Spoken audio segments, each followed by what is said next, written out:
Over the past couple of years, I've trained over 1,000 biotech and pharma sales reps, and they all have one thing in common. They are scientists that never intended to go into sales. Maybe you're watching this because you're a team of brilliant scientists that can explain every part of your technology, every data point, every graph perfectly, but they freeze up when it comes to pushing the deal forward and driving business conversations. Or you're a founder and you've got a great product, a great technology, but you need to take that to the next phase of being able to sell that technology to your clients in the biotech and life science industry. But the thing is, generic sales training that you see everywhere just doesn't work for the life science industry. So after working with over 80 companies in our sector, today I want to give you a framework that actually works in the life science industry. It gives you the skills you need to master and to become exceptional at sales, but without losing the technical credibility that makes your team so valuable. Let's dive right in. Why scientists typically struggle in sales? First point is the forgetting curve. So 90% of training is forgotten after 7 days and 98% is forgotten after 30 days. So this means that's generic sales training you're paying for. After 30 days, you're collecting about 2% of the knowledge for your team. So 60% of companies miss their revenue targets in 2025 and only 43% of reps hit their target. This tells us that the way we're supporting and training our team just isn't cutting it anymore. When you use broadly applied sales training, you face the same common problems. Sales reps have technical level conversations and can't take it to the business pain. They talk about capabilities instead of outcomes and pain points. They have surface level conversations in discovery call that don't drive anything forward, and we don't get to learn about the real feelings of our clients. Reps don't know how to get micro commitments to continue those deals moving forward, and they can't prioritize how they prospect and who they prospect and when to prospect. Scientists run into problems that traditional sales training never really covers. This is a complex industry that requires knowledge. Pushy sales tactics just don't work. Our customers are smarter than your average person, and they see through pushy sales tactics. They need that technical capabilities with that sales knowledge. One size all sales training does not fit in the life sciences. Experienced reps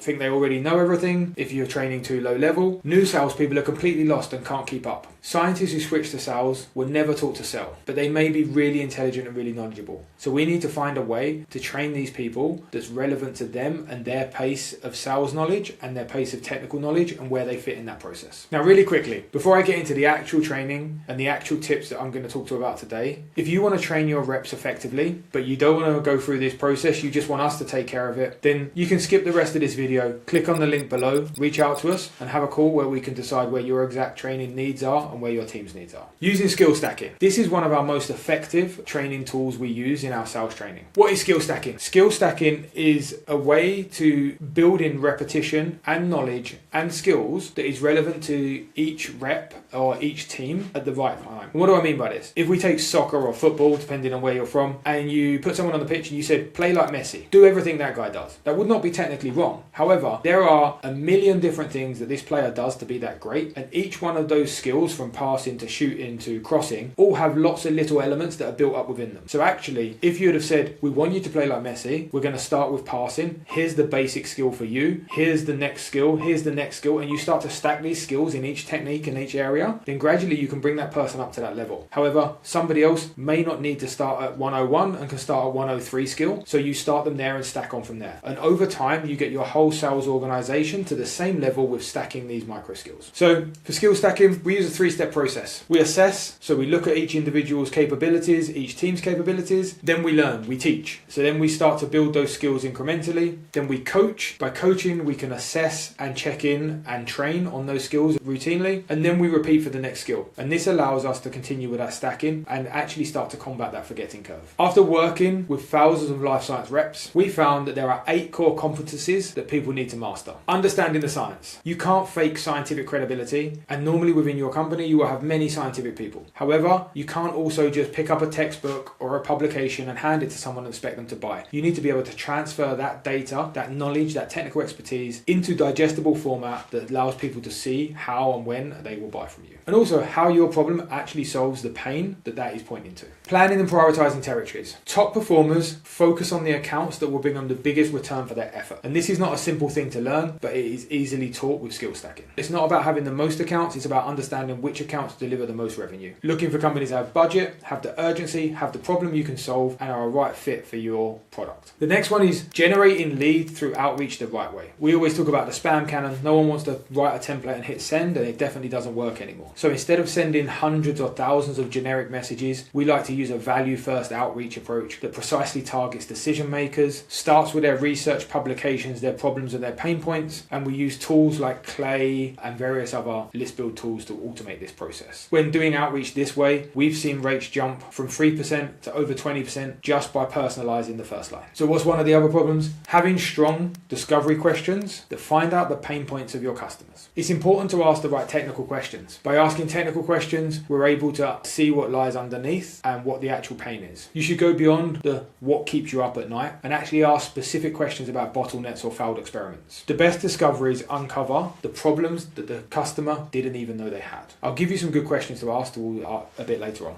Another skill that they need to develop is presenting clearly to a scientific audience. Reps need to be able to explain complex data in simple terms, but never dumb it down. They need to be able to use publications, customer testimonials, and stories to reframe the thinking of the audience that think they already know how they're doing it. Reps and teams need to keep a growth mindset. The best reps are constantly improving and looking for the new tools and techniques out there. What worked last year doesn't work this year. That's definitely right for lead generation and prospecting. We should always be improving. 89% of reps who go through training want more training. It develops that hunger in them, and they have that hunger for improvement and that growth mindset. The last skill I'm going to talk about here is networking effectively in biotech. The life sciences is smaller than you think, and the same decision makers and influences move between companies. We should all be networking all of the time and know how to do it well. Building relationships in this space pays off, and I can personally attest to that. When starting a company, Succession, it was much easier to start that because of my network. So I could talk about mastering each of these techniques for ages, but to not make this video too long, I'm going to pick a few of them and go into a bit more detail for you and how we would go about teaching them to your reps. One of the big ones is pipeline generation. Especially at the moment, the biggest thing we can do to secure our business financial success is have more opportunities. So in pipeline generation, as I mentioned, when reaching out to scientists, especially on LinkedIn, never start with a pitch. Start with their research. As an example, I saw your publication on specific topic. I saw how you are handling this challenge,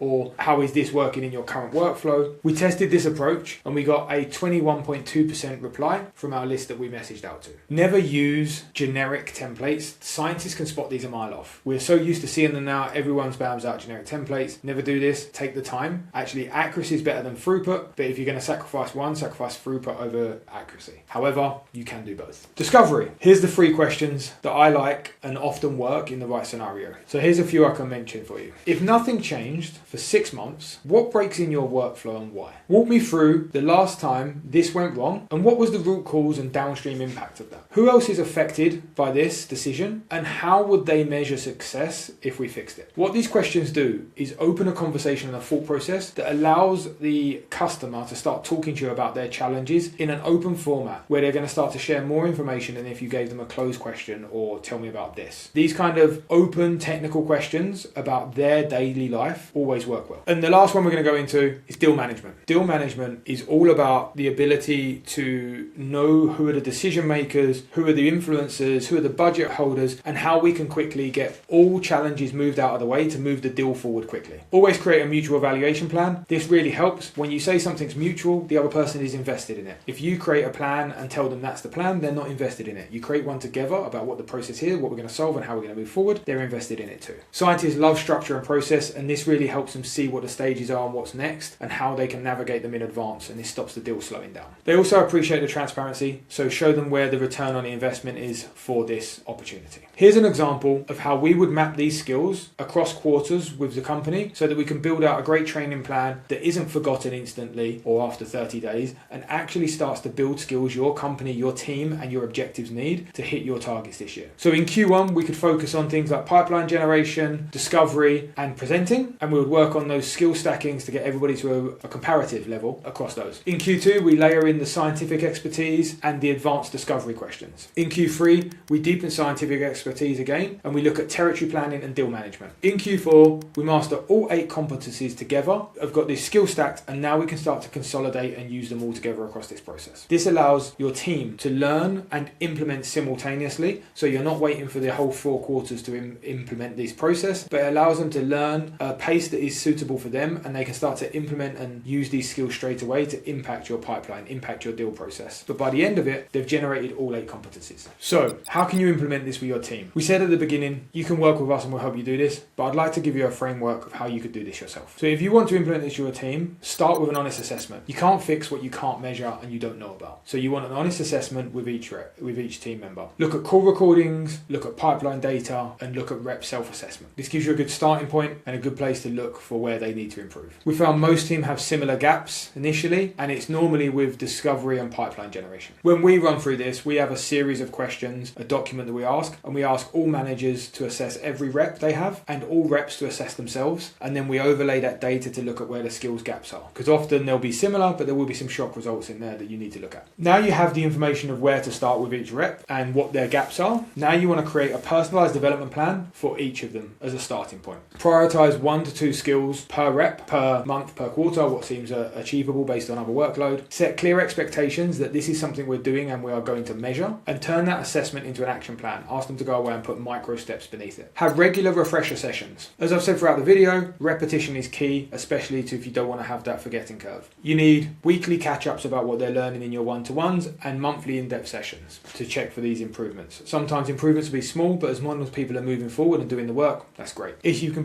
combine a weekly session with a more in-depth monthly session, you're going to be able to see long-term impact and as well as immediate effect on their output. Focus on life science specifics when the fundamentals are strong. Teach reps about pharma buying committees. The people are different in those committees. They have different pain points, different problems. Help them turn their strengths into outcomes. And this is where reps go from okay to top performers and highly effective. Get them to keep in mind that scientists are different and they buy differently, yet they are still people. Scientists are different and they focus on time saved, accuracy, improvement, reproducibility, increased effectiveness. Procurement will focus on things like cost per sample, whether I could get this piece of equipment somewhere else. An executive focus on business level problems. How does this drive me to go, no-go decision quicker? How does this save me cost across the organization? How does this get me my IP quicker that I can exit this company? They have different points, and when you're communicating with each of these, we need to be able to communicate in a way that makes sense to them. And as I said, that being said, remember scientists are people, and the best sales reps can focus in on the scientific technical aspects, but not forget that people are who buy, and scientists are people too. Now, this sounds like a lot. I've been a sales leader. I know how busy you are. You probably have enough on your plate right now to deal with already. So if you're serious about transforming your sales team in the right way for your industry specifically, without figuring this all out yourself, then click the link in the description and book a free strategy call with us. We'll take a look at your current situation, show you exactly where we think the gaps are, and exactly how we would be able to map out a structured plan for training your team specifically for the environment and the challenges that they face. So again, click the link in the description to book a free strategy call. And if you're interested in learning more about the best marketing strategies for the life science companies in 2026, click the link.